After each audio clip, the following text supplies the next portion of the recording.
Thanks for the upgrade, my dear Logan, I said with a big grin as he walked into the living room. He tossed his sunglasses onto the coffee table and stood there, looking way too pleased with himself. He wore a sharp suit and shiny new shoes. His luggage sat nearby, covered in fancy brand logos. First class to Hawaii. Luxury hotels, this is the life I've been missing. Rachel, I couldn't help it. I burst out laughing. What's so funny? He asked, frowning. Oh, Logan, I said, shaking my head. You have no idea what you've done. My name is Rachel, and I'm 35 years old. I work in cybersecurity, and for the last 8 years, I've been married to a man who seemed charming, but was nothing but trouble. Logan was always the smooth talker, the dreamer. He made everything sound exciting, like some brilliant plan. Meanwhile, I was the one making those plans work, keeping a steady job, while he jumped from one wild idea to the next. I ignored the red flags, the secret bank accounts, the excuses for not making money, because I wanted to believe we were a team. But last week, at 3:00 a.m., Logan made a mistake he couldn't talk his way out of. I was asleep upstairs when it happened. He must have waited until I was in a deep sleep before sneaking downstairs to my laptop. My job had taught me to spot scams, but I never thought I'd need those skills at home. That night, Logan used my laptop to get into one of my credit cards.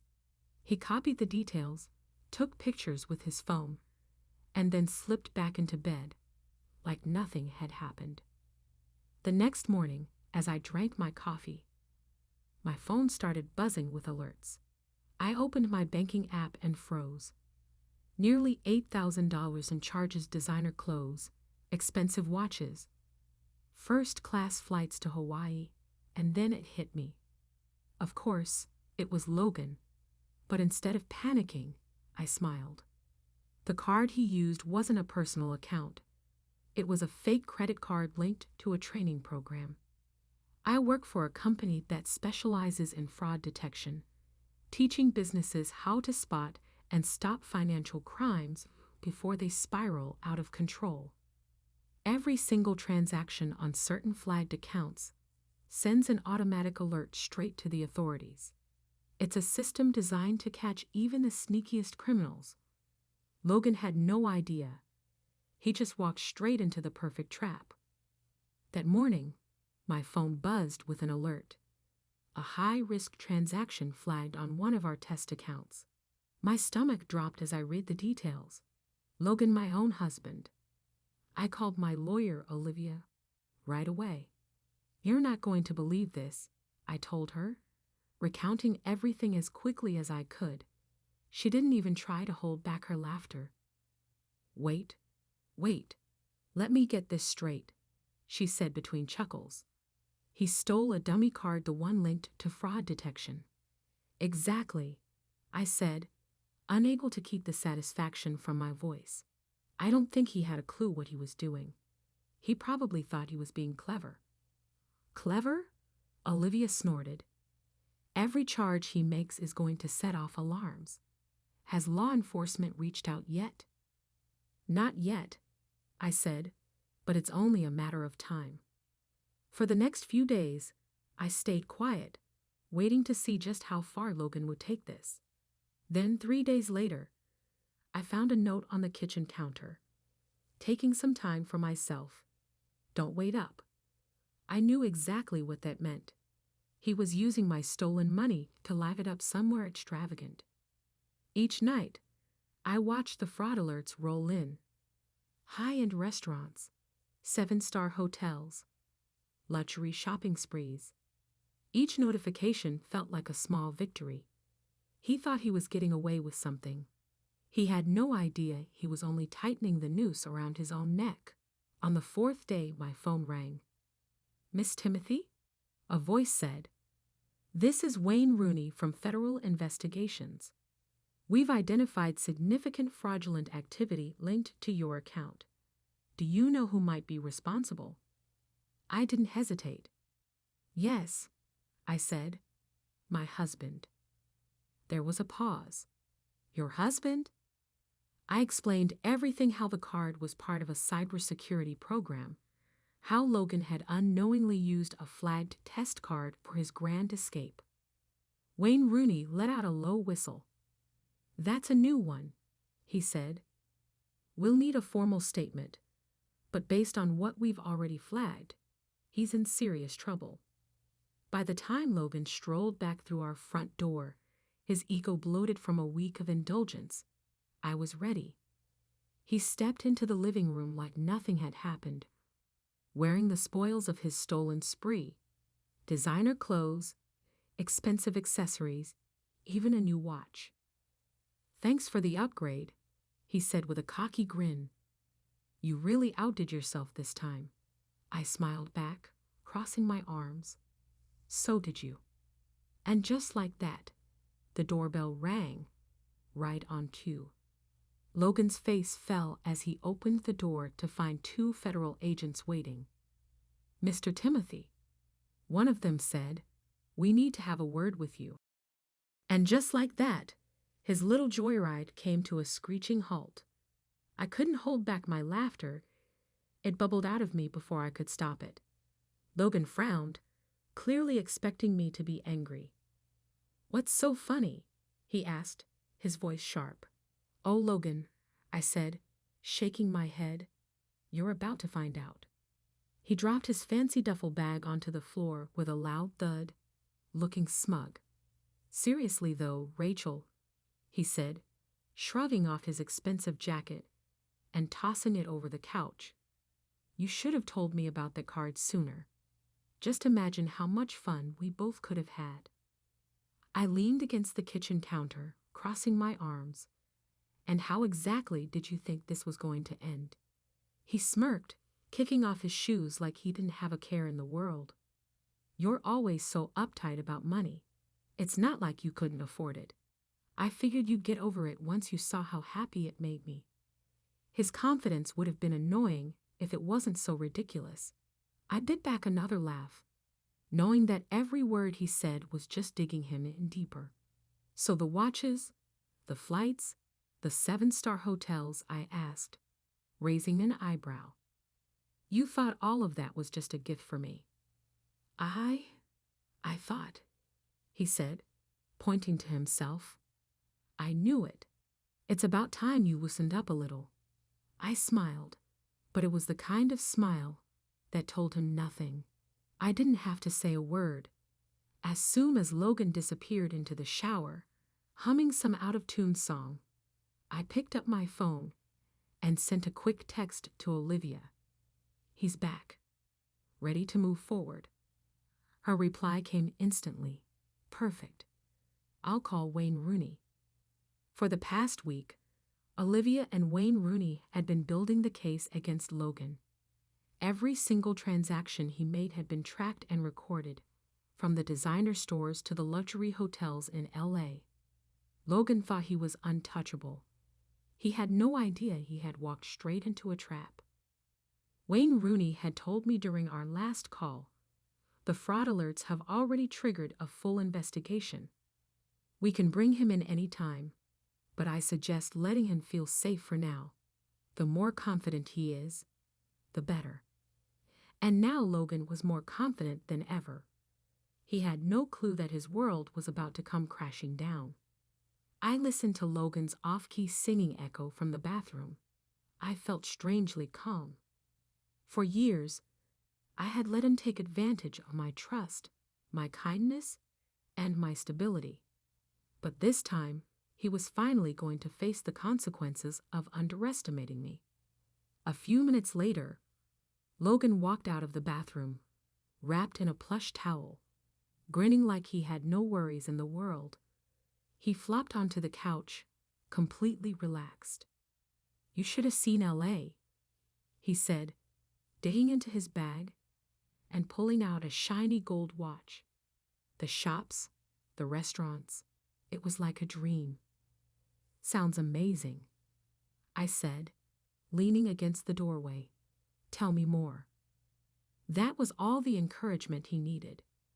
He launched into a long, detailed story about his week-long shopping spree, waving his hands dramatically as he talked.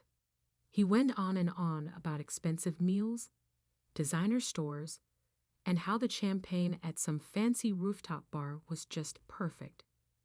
Every word felt like a confession. He had no idea I was recording the entire conversation on my phone, ready to send it to Wayne Rooney. And the best part, Logan said, holding up his new watch and admiring it, nobody suspected a thing, not even you. The next morning, I met Olivia for coffee to finalize the plan. "He's got no defense," she said, scrolling through all the evidence we had gathered. The fraud alerts, the charges, and now his own words from last night. "It's airtight. Wayne Rooney is ready to bring him in. They're coordinating with the local police to make the arrest." I nodded, finally feeling the weight of everything settling in. "And what happens after that?" Olivia sighed. "He'll face multiple charges: fraud, identity theft, and unauthorized use of a financial account. With the amount of money involved, it's not going to be a small punishment. Best case, he cuts a deal and avoids jail time. Worst case, he could be locked up for years." For a brief moment, I wondered if I should feel sorry for him. But then I remembered his smug grin, the way he flashed his stolen goods, how he never once stopped to think about the damage he had caused. This wasn't just a mistake. It was a pattern. One I had been blind to for far too long. That evening, Logan sat on the couch, scrolling through his phone, completely unaware that his world was about to come crashing down. I heard a knock at the door. My heart raced not with fear, but with anticipation. I walked over and opened it to find Wayne Rooney standing on the porch with two uniformed officers. "Good evening, Miss Mann," Rooney said, his voice calm and professional, but there was a hint of warmth. "Is Logan home?" "He's right inside," I said, stepping aside. "Come in." Logan looked up from his phone, his eyebrows pulling together in confusion. He sat up straighter. "What's going on?" he asked. Wayne Rooney walked toward him, his presence making the whole room feel smaller. "Logan O'Man," he said, "you're under investigation for multiple counts of credit card fraud and unauthorized use of financial accounts. We'd like you to come with us for questioning."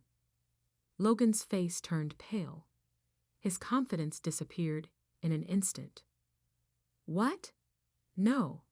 This has to be a mistake," he stammered, looking at me desperately. "Rachel, tell them this is crazy." I crossed my arms and tilted my head slightly. "I don't know, Logan. You've been pretty busy lately. Maybe you should explain it to them." The officers began reading him his rights and guiding him toward the door. Logan's panic grew. "You can't do this, Rachel," he shouted. "This is a setup. You're my wife. Aren't you supposed to stand by me?" I leaned against the doorway, my expression calm. "Funny," I said.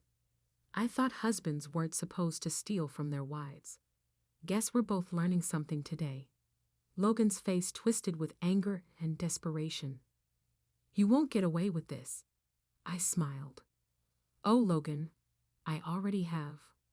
The door closed with a sharp click as the officers led him away. The living room felt eerily quiet. I stood there for a moment, staring at the empty space where he had been just minutes ago. My heart pounded, not from fear, but from the weight of the moment. He was gone finally. But this wasn't over. Not yet. An hour later, my phone rang. It was Olivia. "He's with Wayne Rooney now," she said, her voice steady. "They've started questioning him. From what Rooney told me, Logan's already trying to twist the story in his favor." Of course he is, I said, rolling my eyes. Let me guess, he's playing the victim? Spot on, Olivia said with a dry laugh. He's claiming you gave him permission to use the card. But don't worry, between the fraud alerts, the charges, and your recording, he doesn't stand a chance. The next morning, Wayne Rooney called with an update. We've got everything we need to talk, Rooney said. Your husband's sorry. Soon-to-be ex-husband admitted to using the card, but he says he didn't know it was part of a fraud detection program. He's trying to blame the mix-up on you. That sounds about right, I said, leaning back in my chair. What happens next? We're moving forward with the charges, Rooney explained. He's facing multiple counts of fraud and unauthorized use of a financial account. Given how much money was involved, he's looking at serious consequences. The buyer protection programs flagged all his luxury purchases, so those are being reimbursed. You won't have to pay a single cent. The relief washed over me instantly. For days, I had been carrying the weight of Logan's actions, afraid he might somehow escape the consequences. But hearing Rooney's confidence, I realized this was my victory. Thank you, I said, for everything. Don't thank me, Rooney replied. This case practically solved itself. You handled this brilliantly. The fallout hit Logan harder than I expected. Word spread quickly among our mutual friends. It wasn't long before his carefully crafted image of the charming, carefree husband started to fall apart. Judith, the woman I had suspected he was seeing, apparently dumped him the moment she heard about the charges. The designer clothes he had flaunted, confiscated. The flights he had booked, canceled. The banks, they froze his accounts. One evening, my phone rang. It was a number I didn't recognize. Against my better judgment, I answered. Rachel? Logan's voice came through low and tired. I need to talk to you. I couldn't help but laugh. Logan, the only thing you need to do is figure out how to explain yourself to the judge. Please, he said, his tone shifting to desperation. I messed up, okay? I didn't mean for it to go this far. I was just